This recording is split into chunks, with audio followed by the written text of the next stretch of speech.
This is my recipe for a chocolate cherry smoothie, but with a surprise from the garden. As the granddaughter of a gardener, I learned to appreciate fresh food from a young age. Now with my own garden in the city, it's time to plant. As a registered dietitian, I'm inspired by the food I'm able to grow. I'll share my tips on how to be a nutritional cook and make homegrown the star of my recipes.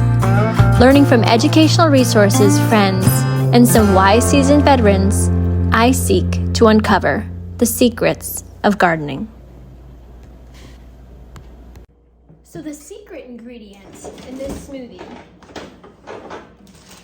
is kale.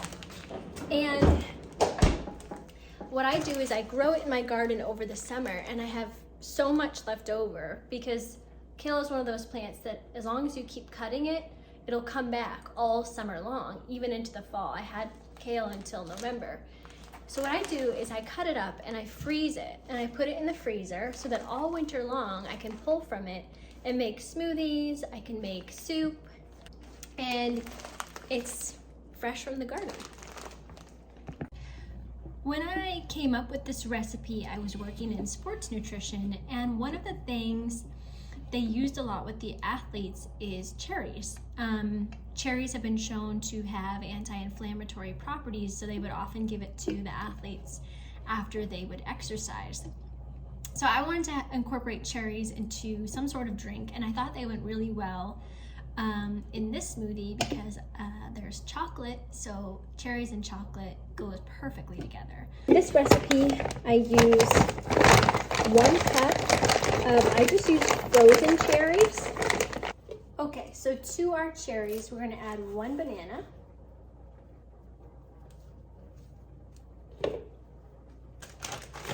And we're gonna add 1 cup of frozen kale.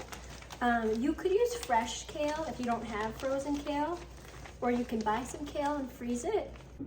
Okay, the next thing I'm gonna add is 1 cup of pea protein milk. And the reason I like pea protein is because it has 8 grams of protein per glass, which is about the same as regular milk, whereas almond milks and oat milks don't have that kind of protein in them.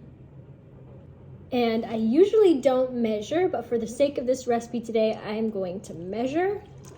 Usually I eyeball everything. Okay.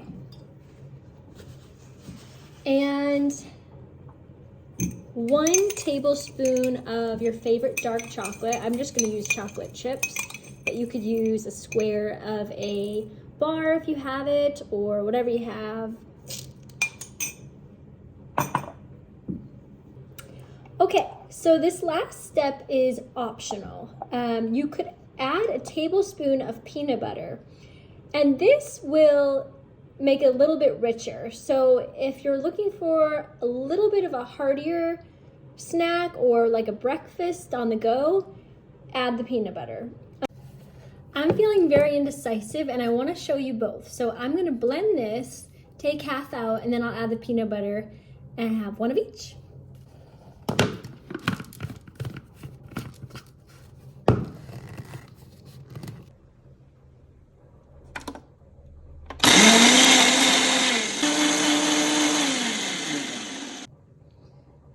Okay, so you can see that it's really nice and smooth. So I'm going to use 2 smaller glasses, and I'm going to add the tablespoon of peanut butter to the other half that's left. I'm pouring in now our peanut butter version. All right, so here we are. We have both. We have the chocolate kale cherry, and we have the chocolate kale cherry with the addition of peanut butter. So I'm gonna try both and I'll tell you what I think. Chocolate kale cherry, refreshing, decadent, nice snack, dessert, really good.